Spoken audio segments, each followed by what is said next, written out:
Cambridge Practice Tests for IELTS 1 by Vanessa Jakeman and Claire McDowell. Published by Cambridge University Press, 1996. This recording is copyright. Cassette 2, Side 1. Practice Test 3. You will hear a number of different recordings, and you will have to answer questions on what you hear.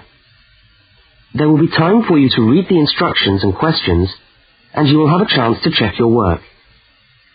All the recordings will be played once only.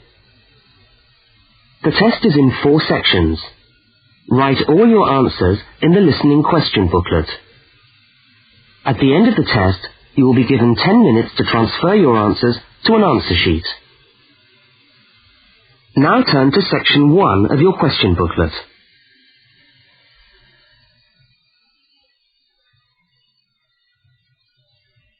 Section 1. You will hear a student inquiring about parking facilities. First, look at questions 1 to 4. For each of the questions, 4 alternatives are given. Decide which of the alternatives, A, B, C or D, best fits what you hear on the tape, and circle the appropriate letter.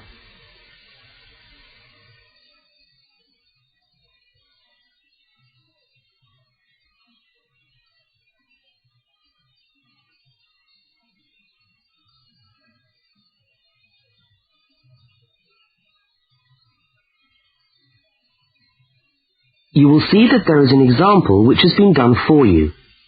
On this occasion only, the conversation relating to the example will be played first.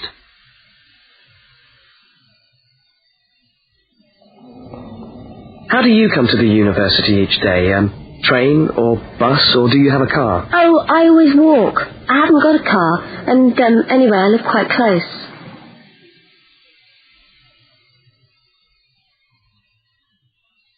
The woman says she always walks, so C has been circled. Now we shall begin. You should answer the questions as you listen, because you will not hear the recording a second time. Now listen carefully to the first conversation, and answer questions 1 to 4.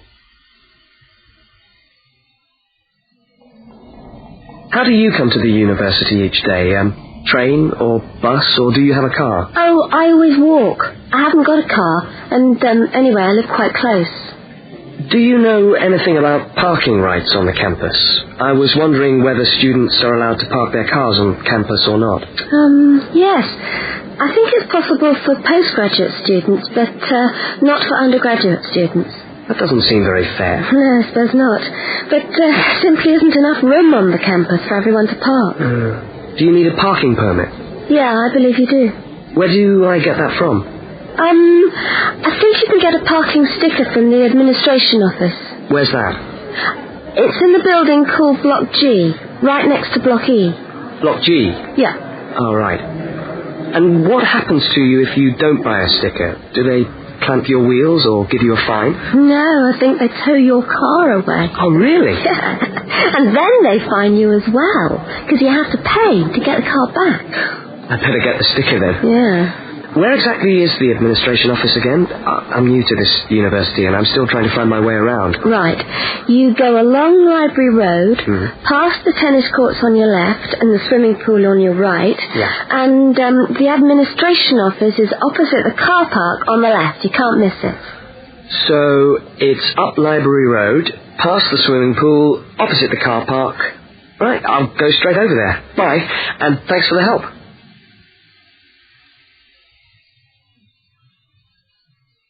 Now you have some time to look at questions 5 to 12.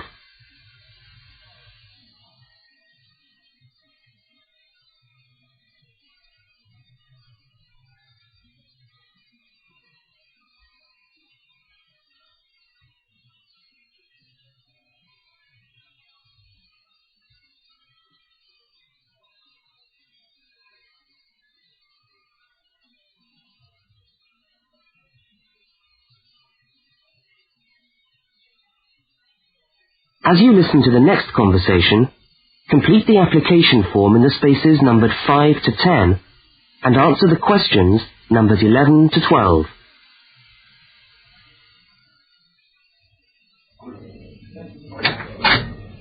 Good morning. Can I help you? Yes, I was told to come over here to get a parking sticker. Is this the right place? Yes, it is. Are you a postgraduate student? Yes, I am. Okay. Well, I'll just need to take some details. Your name? Richard Lee. That's spelled L-E-E. Richard Lee. And the address?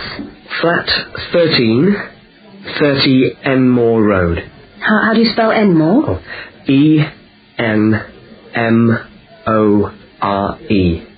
And that's in the suburb of Newport. N-E-W-P-O-R-T. Mm-hmm. Faculty? I beg your pardon? Which faculty are you in? Oh, architecture, the Faculty of Architecture. Right. And the registration number of your car? Let me see. LXJ50... Oh, no, sorry. I always get that wrong. It's LJX058K. LJX508K? No, 058K. And what make is the car? It's a Ford. A Ford. Fine.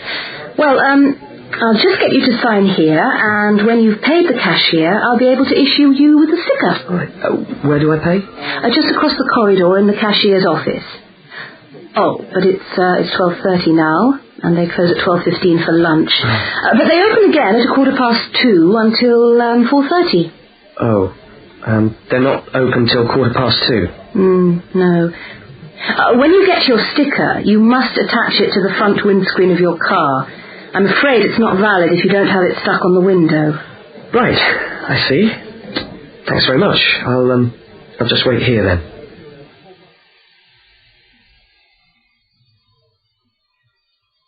That is the end of section 1. You now have half a minute to check your answers.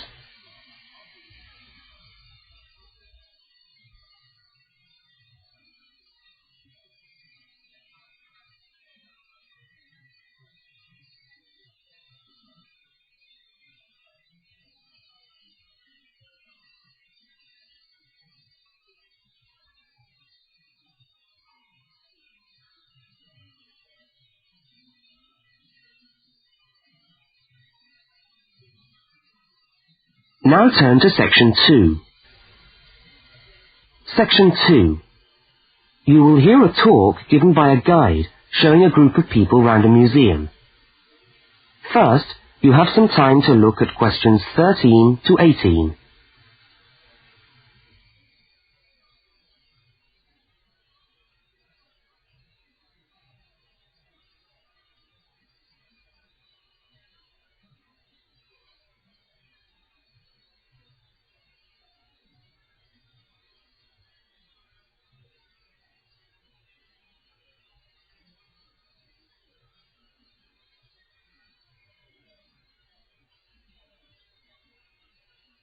Now listen to the guide and complete the notes by filling in the numbered spaces 13 to 18.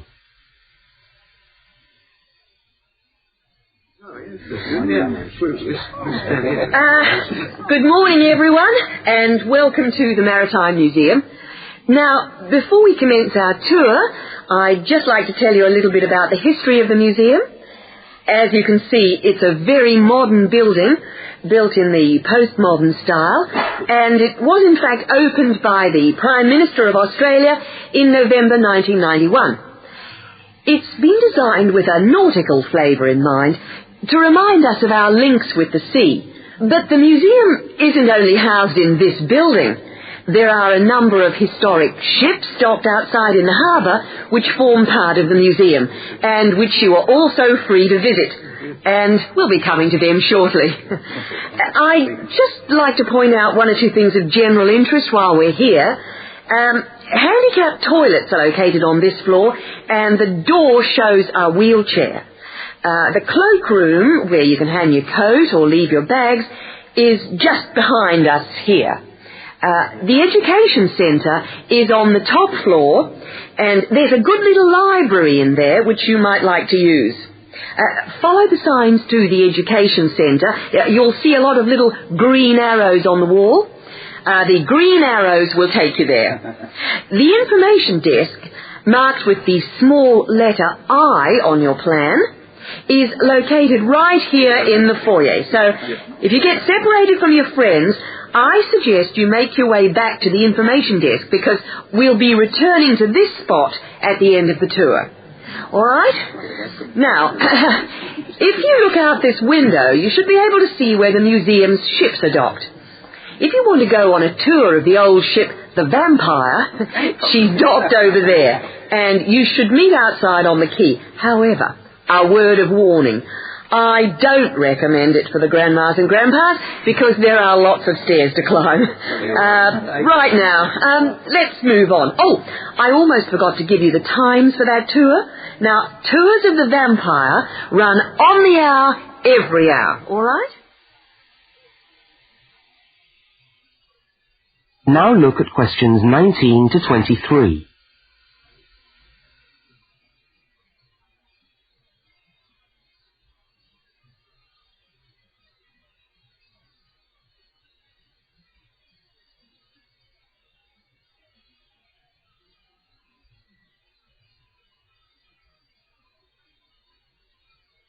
As you listen to the rest of the talk, complete the notes in the numbered spaces 19 to 23.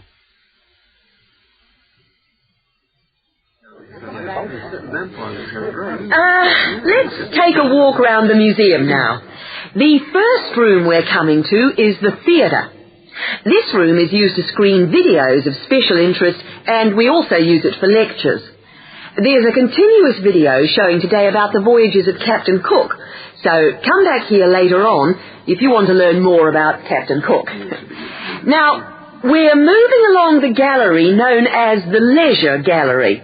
This is one of our permanent exhibitions, and here we try to give you an idea of the many different ways in which Australians have enjoyed their time by the sea. Surfing, swimming, life-saving clubs, that's all very much a part of Australian culture. At the end of this section, we'll come to the picture gallery, where we've got a marvellous collection of paintings, all by Australian artists. I think you can buy reproductions of some of these paintings in the museum shop. They're well worth a good look. Now, we're coming to the Members' Lounge. Now, as a member of the museum, you would be entitled to use the Members' Lounge for refreshments. Membership costs $50 a year or $70 for all the family. So it's quite good value, because entry to the museum is then free. And down at the far end of this floor, you'll find the section which we've called Passengers and the Sea. In this part of the museum, we've gathered together a wonderful collection of souvenirs from the old days when people travelled by ship. You'll find all sorts of things there. Old suitcases, ship's crockery, first-class cabins decorated in the fashion of the day. Just imagine what it must have been like to travel first class. Now, I'm going to leave you to walk around the museum on your own for a while, and we'll all meet back again at the information desk in 3/4 of an hour's time. I hope you enjoy your time with us at the museum today. Thank you.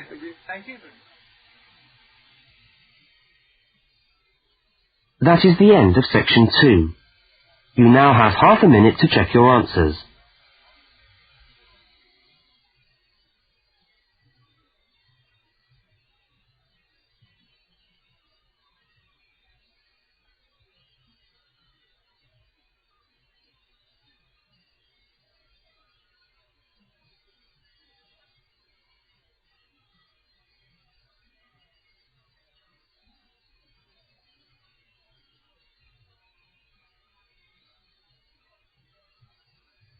Now turn to section 3. Section 3. In this section, you will hear a university student, Mark, talking to a tutor and another student about a topic he has studied. Now look at questions 24 to 32.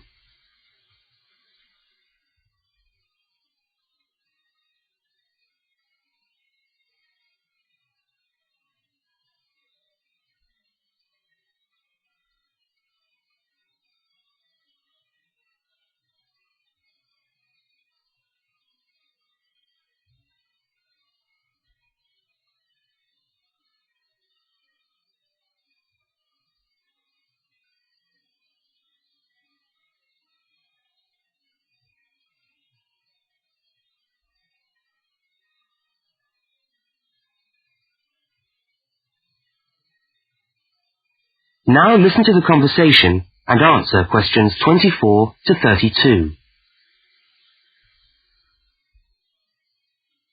Okay, everybody. Good morning. Good morning. It's Mark's turn to talk to us today, so Mark, I'll ask you to get straight down to business. All right.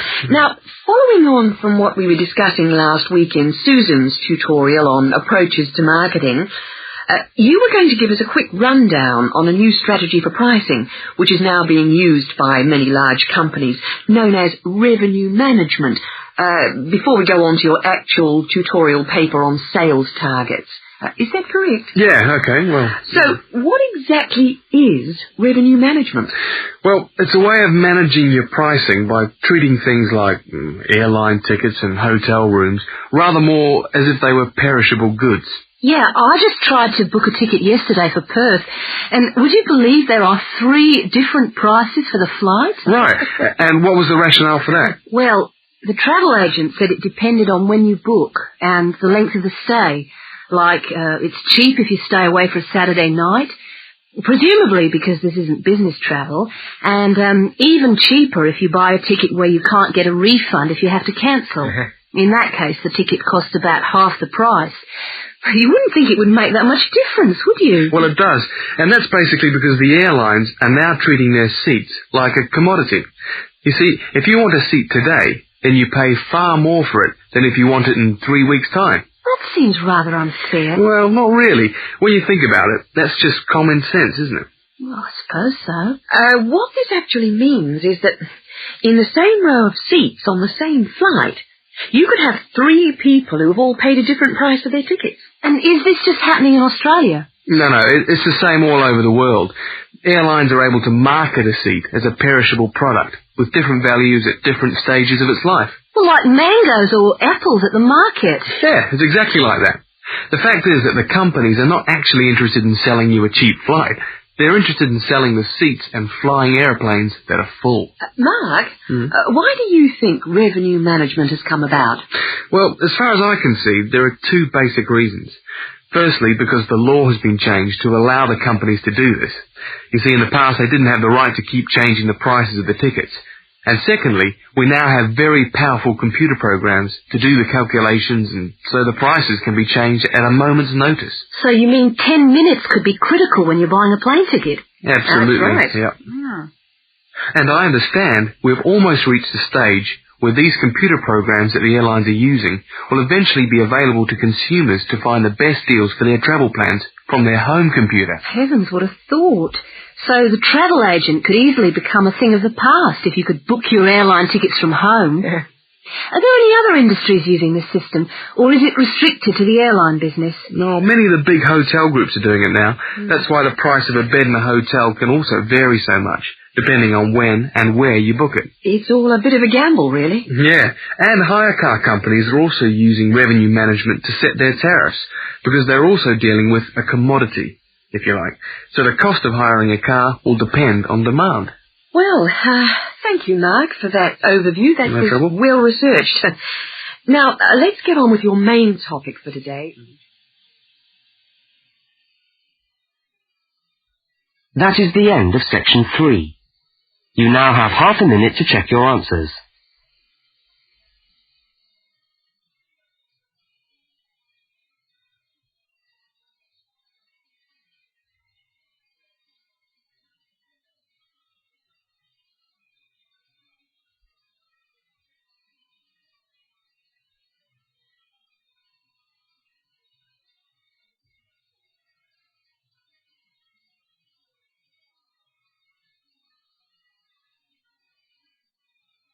Now turn to section 4. Section 4. You are going to hear a short talk on space management in supermarkets. First, you have some time to look at questions 33 to 37.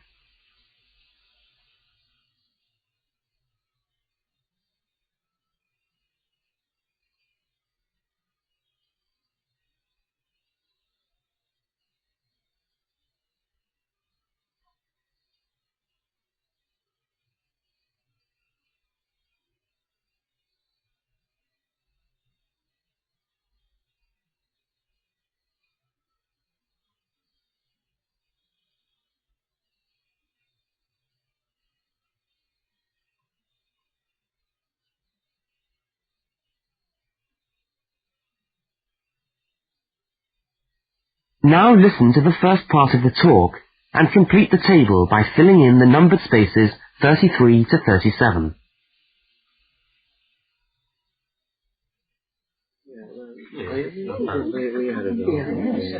Good morning. Welcome to this talk on space management. And today I'm going to look particularly at space management in the supermarket. Now, since the time supermarkets began, marketing consultants like us have been gathering information about customers' shopping habits. To date, various research methods have been used to help promote the sales of supermarket products. There is, for example, the simple and direct questionnaire, which provides information from customers about their views on displays and products, and then helps retailers make decisions about what to put where. Another method to help managers understand just how shoppers go around their stores are the hidden television cameras that film us as we shop and monitor our physical movement around the supermarket aisles. Where do we start? What do we buy last? What attracts us, etc. More sophisticated techniques now include video surveillance and such devices as the eye movement recorder. This is a device which shoppers volunteer to wear taped into a headband and which traces their eye movements as they walk around the shop, recording the most eye-catching areas of shelves and aisles. But with today's technology, space management is now a highly sophisticated method of manipulating the way we shop to ensure maximum profit. Supermarkets are able to invest millions of pounds in powerful computers which tell them what sells best and where. Now, an example of this is Spaceman, which is a computer program that helps the retailer to decide which particular product sells best in which part of the store. Now, Spaceman works by receiving information from the electronic checkouts, where customers pay, on how well a product is selling in a particular position. Spaceman then suggests the most profitable combination of an article and its position in the store. Now you have some time to look at questions 38 to 42.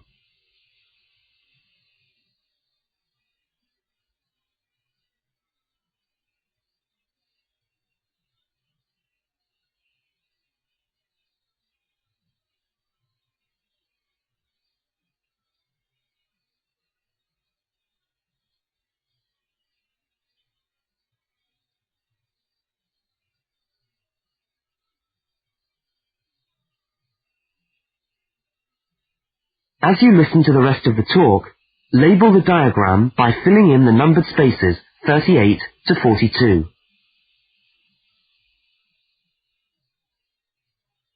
So, let's have a look at what we know about supermarkets and the way people behave when they walk down the aisles and take the articles they think they need from the shelves. Now, here's a diagram of one supermarket aisle and 2 rows of shelves. Here's the entrance at the top left-hand corner. Now, products placed here at the beginning of aisles don't sell well. In tests, secret fixed cameras have filmed shoppers' movements around a store over a 7-day period. When the film is speeded up, it clearly shows that we walk straight past these areas on our way to the centre of an aisle. Items placed here just don't attract people. When we finally stop at the centre of an aisle, we pause and take stock, casting our eyes along the length of it. Now, products displayed here sell well and do even better if they're placed at eye level so that the customer's eyes hit upon them instantly. Products here are snapped up, and manufacturers pay a lot for these shelf areas, which are known in the trade as hotspots. Naturally, everyone wants their products to be in a hotspot. But the prime positions in the store are the ends of the aisles, otherwise known as gondola ends. Now, these stand out and grab our attention. For this reason, many new products are launched in these positions, and manufacturers are charged widely varying prices for this privileged spot. Also, the end of an aisle may be used for promoting special offers, which are frequently found waiting for us as we turn the corner of an aisle. Well, now, eventually, of course, we have to pay. Any spot where a supermarket can be sure we are going to stand still and concentrate for more than a few seconds is good for sales. That's why the shelves at the checkout have long been a favourite for manufacturers of chocolates. Perhaps the most surefire impulse food of all.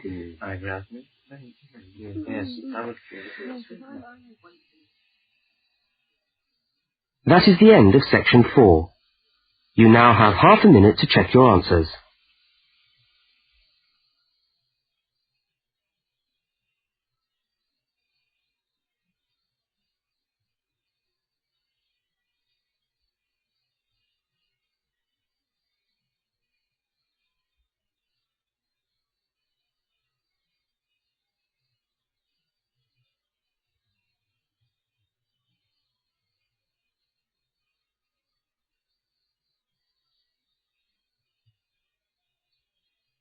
That is the end of the listening test.